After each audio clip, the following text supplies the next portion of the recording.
Bienvenue à toutes.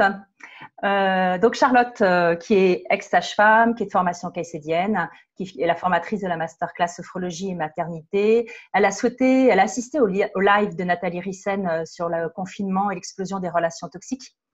Et puis Charlotte, tu m'as proposé de faire un live complètement complémentaire en évoquant le risque de violence lié au confinement pendant la grossesse. Et je voulais te demander, est-ce que tu peux m'expliquer ou nous expliquer pourquoi? Bonjour et bienvenue. Donc oui, voilà, je suis Charlotte, je suis la formatrice de la masterclass sophrologie et maternité. Et en effet, quand j'ai assisté au live de Nathalie, ça m'a vraiment parlé parce que si vous avez suivi la masterclass avec moi, vous savez que la question des violences, qu'elles soient faites aux femmes, qu'elles soient faites aux enfants, c'est un élément essentiel pour moi dans la compréhension des enjeux d'un accompagnement à la maternité. J'en parle beaucoup dans la masterclass. En tout cas, je commence par ça, donc ce n'est pas pour rien. Ça me paraît vraiment essentiel. Dans la masterclass, je parle de la violence au niveau de la société, au niveau de l'histoire, mais elle passe obligatoirement par une violence qui est individuelle, parce que malheureusement, oui, il y a des femmes, il y a des enfants qui sont victimes de violences. Et le point sur lequel j'avais un petit peu touché, c'est que la grossesse, c'est un facteur de risque de violence. Et ça, Nathalie, elle n'en a pas parlé. Et pour le coup, moi, c'est ma partie, donc ça m'a paru important de vous en parler. Donc, ce que je vous propose aujourd'hui, c'est de vous parler, alors ça va être bref, je ne vais pas vous faire tout un cours sur les violences faites aux femmes parce qu'il y en aurait trop à dire, mais vous donner quelques éléments. Et puis ensuite, peut-être de vous donner quelques pistes, en tout cas qui correspondent à moi, à ma manière de faire, quand j'apprends qu'il y a des violences dans une famille. Voilà. Donc ça, c'est l'introduction. Avant qu'on commence, je voudrais que ça soit bien clair pour tout le monde. Dans la masterclass, moi, je fais beaucoup travailler les valeurs pour que, avant de commencer, on soit au clair avec comment ça résonne en nous. Donc, avant de vous donner des chiffres sur les violences, je voudrais que vous preniez quelques secondes pour voir comment ça résonne en vous quand je parle de violence. Alors oui, vous vous êtes inscrit, vous êtes là, c'est que ça doit vous parler, mais vraiment profondément, comment vous ressentez cette question des violences? Parce que si vous-même, vous avez été victime, ou si vous êtes actuellement victime, ou si vous êtes aidant d'une personne qui est elle-même victime, ça peut être difficile. De manière cognitive, on peut se dire « ouais, c'est super, je vais me renseigner », mais finalement, peut-être que ça résonne un peu violemment en nous. Donc, je vous propose de prendre quelques secondes. Je ne peux pas vous faire une pratique des valeurs là pour voir vraiment ce que ça vous fait, on n'a pas le temps. Mais de commencer de voir. Et puis, j'ai envie de dire, si c'est trop violent pour vous, moi, je ne vous en veux pas si vous quittez la conversation. Et puis, sinon, si c'est OK pour vous, on continue. D'accord? Bon. A priori, le nombre de participants reste stable. Donc, j'ai commencé par vous donner quelques chiffres, quelques faits. Vous savez, moi, j'aime bien les faits. Alors, j'ai une petite feuille là avec mes chiffres, donc vous vous étonnez pas. Donc, un des chiffres qui est important à prendre en compte, c'est qu'il y a une femme sur 10 qui est victime de violences pendant sa grossesse. Donc, une femme sur 10, c'est quand même énorme. Donc, vous risquez d'en rencontrer. C'est vraiment important. Ce qui est aussi important à savoir, c'est que dans 40% des cas, les coups commencent pendant la grossesse. Donc, ça veut dire que vraiment, la grossesse, c'est le révélateur des violences. Dans 40 autres % des cas, les coups augmentent pendant la violence. Ils sont exacerbés par l'état de violence. Donc, ça, c'est des chiffres qui sont importants parce qu'ils ne sont pas négligés. Alors, quand je parle de coups, quand je parle de violence, on est bien d'accord que je parle de toutes les formes de violence possibles, c'est-à-dire la violence physique, la violence psychique, la violence sexuelle, la violence financière. On a aussi de la violence médicale, on en reparlera peut-être un petit peu après. Donc, c'est vraiment quelque chose de très important, malheureusement, en chiffres. D'accord ? Je vais vous donner quelques autres chiffres qui sont issus d'une étude qui a été menée en 2012. Alors, par les docteurs Hélène Joudrier et Emmanuel Pied. Emmanuel Pied, c'est un médecin qui est très connu dans le collectif de soutien des femmes.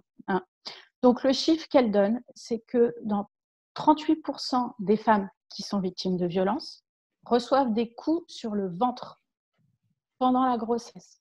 Ce n'est pas des coups sur les pieds, ce n'est pas des claques, il y en a peut-être aussi, mais c'est des coups sur le ventre. Donc, ça aussi, c'est significatif. C'est le ventre, c'est le bébé qui est visé. Donc, la grossesse en elle-même. D'accord? Un autre chiffre que je trouve intéressant à connaître, c'est que dans les cas de violence, on retrouve 23% de naissances prématurées. 23%, c'est presque une femme sur 4, d'accord? Dans la population générale, c'est 7%. Donc vous voyez, hein, c'est quand même beaucoup plus. Une autre info qui est importante à connaître pour vous, c'est que lorsqu'il y a des violences, on retrouve 7% d'accouchements à domicile. Ça, j'en parle dans la masterclass. Hein. Ce n'est pas le chiffre que je vous ai donné. Dans la population générale, les accouchements à domicile, c'est 2 pour 1000. Donc, vous voyez, 7% d'un côté, 2 pour 1000. Hein. Quand on dit accouchement à domicile en cas de violence, alors ça peut être des accouchements inopinés. Donc ça, c'est le terme pour dire que monsieur n'emmène pas sa femme à l'hôpital et que donc elle accouche chez elle et ce n'était pas prévu. Mais on retrouve quand même des pourcentages assez élevés d'accouchements à domicile volontaires, tout simplement parce que monsieur veut soustraire sa femme à la surveillance médicale. Donc, on part sur un accouchement à domicile. Et ça, c'est important que vous en preniez compte parce que vous pouvez être sollicité pour accompagner des accouchements à domicile. Et ce n'est pas seulement parce qu'il y a une vision physiologique. Ça peut être parce que derrière, il y a des violences. Donc ça, c'est important que vous l'ayez en tête. D'accord? Donc ça, c'était quelques chiffres. Il y en a plein. Je ne vais pas tous vous les donner parce qu'il faut faire court. Et puis parce que, bon voilà, si vous voulez, il faut aller chercher un petit peu plus. Mais ça me paraissait important de connaître cela. Je vais vous donner 2 textes de loi qui sont importants à connaître. Hein. Donc, le premier, c'est un article du Code pénal, c'est l'article 222-8. Et celui-ci, d'article, il autorise le médecin à signaler, donc c'est-à-dire à prévenir la justice qu'il y a des violences faites sur une femme si sa condition de grossesse ne lui permet pas de se mettre en sécurité. Et ce signalement peut se faire sans l'autorisation de la femme, sans son consentement. Ça, c'est important. C'est la seule fois où on peut faire un signalement sans le consentement d'une femme. Et pourquoi? Parce qu'elle est enceinte. Donc, c'est-à-dire que l'état de grossesse est considéré par le législateur comme un facteur de vulnérabilité. Donc ça, c'est important. Ça, c'est le premier article de loi. Le deuxième article de loi que je voulais vous citer, c'est aussi un article du Code pénal, c'est l'article 434-3. Alors, celui-là, il est différent parce que celui-là, il va punir. C'est-à-dire qu'il va punir, alors, d'emprisonnement et d'une amende, là, je ne me rappelle plus les chiffres, mais il punit toute personne qui ne va pas dénoncer des actes, alors, je lis, de privation, de mauvais traitement ou d'atteinte sexuelle à une personne en état de grossesse. Donc, vous voyez, on a d'un côté un texte de loi qui autorise le médecin à passer outre le commandement de la femme, le consentement de la femme, et un autre texte de loi qui, lui, nous punit si on ne va pas dénoncer des violences sur une femme enceinte. D'accord? Pour l'instant, je vous laisse y réfléchir. Oui. Mais alors, que pouvons-nous faire, nous, sophrologues spécialisés dans la maternité? Alors ça, j'en parlerai après. D'accord. Si ça ne t'embête pas. Ça me va. Hein, comme ça, on fait les choses dans l'ordre. Ça marche? Alors, je voulais continuer à vous parler un petit peu de faits, vous donner quelques informations théoriques. Hein. Dans la masterclass, il y a toute une partie où on parle du vécu de la grossesse d'un point de vue psychique. Hein, si vous l'avez fait, vous vous en rappelez. Et si vous ne l'avez pas fait, ben, vous allez le découvrir. Donc, ce que je vous expliquais, c'était que la grossesse, c'est une crise existentielle pour toute femme enceinte. Là, je ne parle pas de violence pour l'instant. Pour toute femme enceinte, c'est une crise existentielle. D'accord? Pour plein de raisons. Bah déjà, elle n'est plus toute seule. Elle est deux. Et ce n'est pas forcément simple. Hein. Elle va changer de statut. C'est-à-dire que d'une femme qui est la fille de quelqu'un, elle va devenir la mère de quelqu'un. Elle va passer d'une responsabilité qui est centrée sur elle-même à une responsabilité très forte à autrui. Ça, c'est que quelques exemples. Du coup, pendant la grossesse, on retrouve beaucoup de peurs. Hein, ça, c'est assez connu. Il y a toutes les peurs de mourir, toutes les peurs que le bébé meure, toutes les peurs de ne pas être une bonne mère. Hein, comment je vais faire tout ça, ça fait un bon cocktail qui explique pourquoi c'est une crise existentielle. Maintenant, imaginez tout ça dans un contexte de violence. Vous imaginez, vous avez déjà des peurs. Vous pensez déjà que vous ne serez peut-être pas une bonne mère.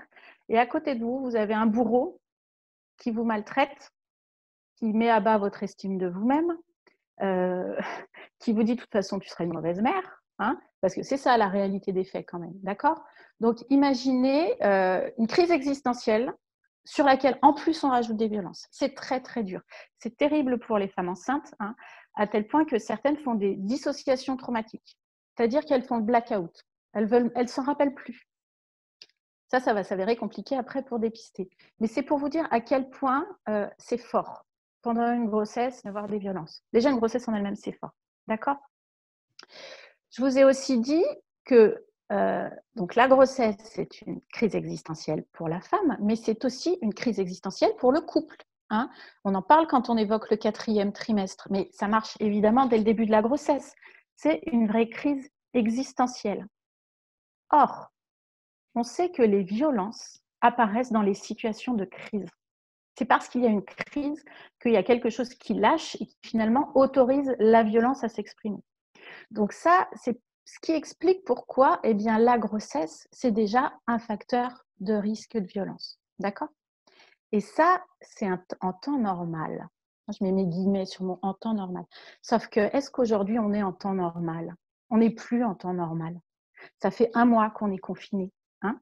Il y a une pandémie. Et autant dire qu'on n'est pas vraiment dans une période très, très gaie. Je suis désolée, hein, je vois vos têtes, c'est pas très gai ce que je vous raconte, mais n'empêche que c'est la réalité. Hein.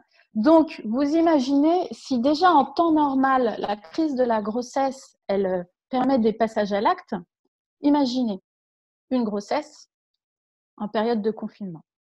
Et bien, malheureusement, on ne peut qu'imaginer que c'est pire, qu'il y a une augmentation des violences. D'accord? Hein. Ces violences, en temps normal, elles sont généralement dépistées pendant la grossesse. Ou en tout cas, il y a de nombreuses occasions pour permettre le dépistage. Vous remarquez, je dis des occasions de dépister. Hein, d'accord? Quand on reprend le suivi de la grossesse, on a évidemment tous les rendez-vous chez le médecin, la sage-femme, les échographies, les séances de préparation à la naissance, quand on va récupérer les médicaments chez le pharmacien, quand on va faire ses prises de sang au labo. Vous voyez, il y en a, hein, il y a beaucoup, beaucoup d'occasions pour les femmes de pouvoir être dépistées. Hein. Actuellement, on sait que les pharmacies sont devenues des éléments clés. On sait aussi que les grandes surfaces voient des points de dénonciation de violence. Bon, je ne sais pas dans les faits ce que ça donne réellement, d'accord? Tout ça, c'est pour vous dire qu'il y a beaucoup de possibilités de dépister des violences. Or, dans les faits, les chiffres indiquent que ce n'est que dans 30% des grossesses que les femmes vont parler spontanément à leur médecin de l'existence de violences. Uniquement 30%, d'accord? Dans 14,5% des cas, elles vont le faire, mais parce que le médecin aura posé une question. C'est-à-dire que s'il n'y a pas de question, elles n'en parlent pas. Donc, ça veut dire que dans 68% des cas, la question des violences, elle n'est même pas abordée pendant la grossesse.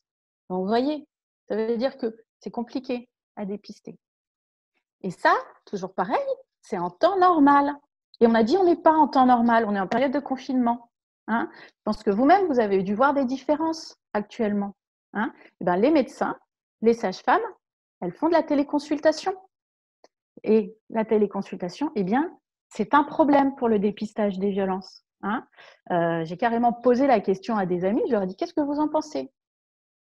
C'est simple, ils m'ont tous dit oui, c'est un vrai problème. Pourquoi? Parce que, tout simplement, téléconsultation, la femme, elle n'est pas forcément seule devant son écran. Hein, c'est comme vous, il y a des enfants qui peuvent passer, moi aussi ça m'arrive. Le mari, s'il est à côté, s'il écoute, est-ce qu'elle va aller spontanément dénoncer des violences? Non. Est-ce que le médecin va oser poser la question s'il sait que le mari est à côté? Pas forcément. Hein. Une autre chose aussi, c'est que souvent dans les couples où il y a de la violence, il n'y a qu'une adresse mail pour la famille. Hein. Peut-être que vous n'avez pas fait attention à ça, mais n'empêche que c'est quelque chose d'assez fréquent. Quand on n'a qu'une seule adresse mail pour tout le monde, et ben on se pose des questions. Donc là, ça veut dire que même si la femme, elle voulait prendre un rendez-vous, par exemple, quand le mari, il part faire sa balade d'1 heure, eh ben, le mari, il reçoit le mail. Donc, il sait. Donc, ça peut être très dangereux. Donc, vous imaginez, du coup, là, en temps de confinement, c'est de plus en plus dangereux. Voilà, donc ça, c'était pour les faits que je voulais énoncer avec vous. Du coup, tout à l'heure, Clémence, ouais. Alors, qu'est-ce qu'on peut faire? Qu'est-ce qu'on peut faire, nous, sophrologues spécialisés? Si on est spécialisé dans la maternité, qu'est-ce qu'on peut faire? Voilà. Alors, ce qu'il faut bien comprendre, c'est que si vous êtes sophrologue spécialisé dans la maternité, vous allez avoir des femmes qui vont venir vous voir, mais elles ne vont pas venir vous voir pour vous dire « Youhou, je suis victime de violence ». Vous êtes spécialisé maternité. Donc, elles vont venir vous voir pour vous demander de les accompagner à préparer cette naissance. Alors, peut-être parce qu'il y a le principe du confinement. On a dit que c'était un peu plus compliqué, que parfois, on ne savait pas si les pères seraient présents. Voilà, donc elles peuvent venir vous voir pour ça. On a parlé aussi des accouchements à domicile. Vous vous rappelez, je vous ai parlé des 7%. Donc, vous avez peut-être des femmes qui vont venir vous voir parce qu'elles veulent préparer un accouchement à domicile. Et là, en plus, ça va être fait avec peut-être le soutien du bourreau à côté, parce que vous n'êtes pas un professionnel de santé. D'accord? Donc ça, c'est juste pour vous dire pourquoi les femmes vont venir vous voir. Donc, elles viennent vous voir pour préparer une naissance. Eh bien, vous allez les accompagner comme vous savez faire, c'est-à-dire avec un banal, c'est pas vraiment banal, mais vous voyez ce que je veux dire, un banal protocole d'accompagnement de naissance. C'est-à-dire que vous allez travailler la reconnexion au corps, pour leur permettre de prendre conscience de ce qui se passe en elles, pour préparer la grossesse, vous allez travailler la gestion des peurs en rapport avec la grossesse. Un petit mot, est-ce que tu as une phrase de conclusion ou un mot à partager, une phrase de conclusion à partager? Alors, je vais essayer de faire court. En conclusion, ce que je voulais dire, c'est que si vous vous formez aux violences, je pense qu'il est important de vous former à la maternité. Et si vous vous formez à la maternité, il est aussi important d'être sensibilisé aux violences parce que vous voyez, c'est indissociable, malheureusement. On aimerait bien que ça soit dissociable. Mais vous avez vu, une femme sur 10 quand même. Donc, il y a malheureusement des risques que vous en croisiez. Et ça peut être important, sans faire zéro, que vous compreniez ce qui se passe. Donc voilà, c'était surtout pour ça que j'avais réagi au live. Voilà, merci Charlotte. Merci à toutes. Vraiment, merci d'être toujours présente et merci pour vos questions. Et prochain direct live. À bientôt. Au revoir.